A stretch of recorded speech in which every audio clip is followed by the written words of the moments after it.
Halo guys, assalamualaikum warahmatullahi wabarakatuh. Apa kabar? Semoga teman-teman dalam keadaan sehat walafiat. Salam buat keluarga teman-teman di rumah. Salam sepak bola.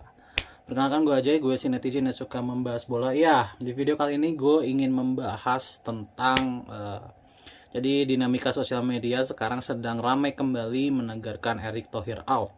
Ya, akibat dari kemarin roadmap.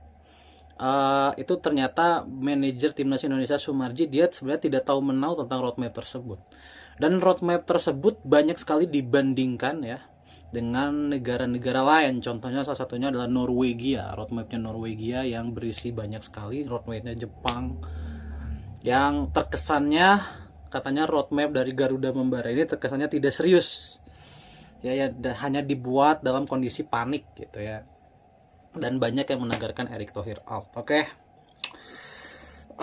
Gue sebenarnya udah pernah bikin video soal Garuda Membara ini, dimana gue bilang ini adalah target yang realistis, cuman menuju ke sananya itu bagaimana gitu ya. Karena di roadmap tersebut memang di 2034 dia bilang kalau dia ingin timnas Indonesia itu konsisten ada di tier A Asia. Tapi kan di saat 2034 itu pemain-pemain naturalisasi kita ya, diaspora kita yang kelas atas ini kan sudah rata sudah tidak ada di kondisi yang prima, sudah tidak ada di kondisi prime kan. Jadi masih abu-abu banget gitu 2034 itu sebenarnya. Oke. Gue ingin memberikan pendapat gue dulu tentang masalah Erick Thohir out ya. Gue udah bilang di video sebelumnya bahwa menurut gue roadmap ini tuh bisa menjadi acuan meskipun tidak proper, tapi bisa menjadi acuan parameter kita menilai Erick Thohir. Kalau Erick Thohir gagal memenuhi apa yang dia janjikan di roadmap tersebut, maka dia wajib out. Contohnya Piala Asia 2027. Kalau gagal memenuhi target di 8 besar, Erick Thohir out. Gue itu udah sangat simpel ya teman-teman. Nah, dalam video kali ini gue ingin berkata seperti ini guys. Jadi gini, dengan segala kontroversi yang terjadi dengan Bapak Erick Thohir ya, gitu. Tapi di titik sekarang, menurut gue itu belum ideal mengganti Erick Thohir. Ya, mengganti Erick Thohir ya. Kenapa? Karena sekali lagi blundernya ini ya, mengganti Sintayong dengan Kluivert itu baru blunder pertama yang dia lakukan. Di luar itu kan dia sudah melakukan banyak hal transformasi. Salah satunya adalah pemain naturalisasi kita yang berjimbun ya, yang kualitasnya juga nggak main-main. Kedua, dia bisa mengadakan VAR Liga 1 dan Liga 2 yang tentu saja tidak murah, dan gue yakin itu tidak dibayar oleh operasional dari liga karena tidak akan cukup uangnya. Itu pasti ada campur tangan Erick Thohir juga itu masalah VAR. Kemudian pembibitan usia muda. Kemudian hubungan relasi dengan FIFA. Gitu. Jadi masih ada beberapa hal yang harus kita pertimbangkan untuk ingin Erick Thohir out. Ya memang ada demo ya dari Ultras Garuda di mana ingin Erick Thohir out dan lain sebagainya. Tapi untuk gue di saat ini ya itu belum ideal. Dia masih harus melakukan beberapa pekerjaan lagi kalau untuk gue. Sekarang dia harus bertanggung jawab. Dia harus mencari pelatih timnas Indonesia yang bagus. Kedua, Erick Thohir harus memastikan Liga Putri itu memang bisa berjalan. Ketiga, dia harus memastikan Liga Indonesia itu berjalan dengan baik. Dan finalnya adalah dia harus memastikan grassroots kita itu bisa ideal. Ya, jadi banyak. Jadi selain targetan dia di timnas, pekerjaan Erick Thohir yang masih harus dilakukan itu menurut gue masih sangat banyak. Gitu. Makanya belum ideal mengganti Erick Thohir saat ini. Minimal kalau gue pribadi, gue ingin tunggu sampai 2030. Kalau gue ya. Kalau gue sekali lagi. Gue ingin lihat hasil grassroots. Karena grassroots itu kan tidak mungkin setahun 2 tahun ya. Gue ingin lihat hasil grassroots, pengen lihat juga hasil liga. Ya, Liga 1 ini akan naik, apakah akan naik ataukah akan stuck di sini-sini aja. Dan juga gue ingin lihat hasil timnas tentu saja. Minimalnya sampai kita apakah bisa benar-benar masuk ke Piala Dunia 2030. Ya. Jadi kita lihat apakah gue tuh ingin Erick Thohir bertanggung jawab, dan cara bertanggung jawabnya bukan keluar dulu. Dia harus memperbaiki dulu situasi yang ada. Di luar kontroversi dia yang mencampur adukan sepak bola dengan politik lah, inilah, itulah.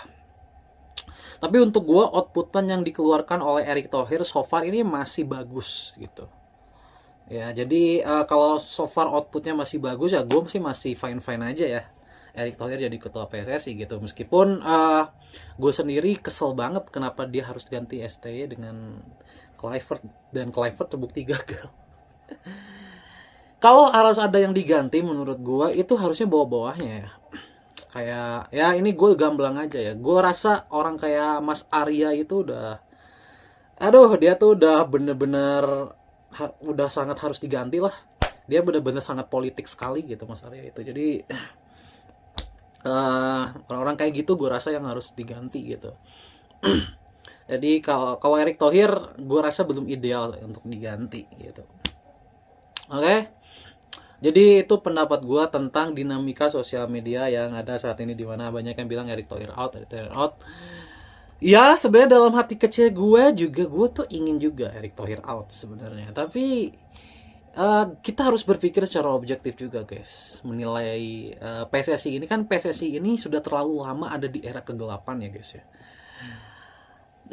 Kemudian datang Mas Iwan Bule yang menstart ya PSSI-nya menjadi PSSI yang bagus, dan akhirnya disempurnakan oleh Erick Thohir.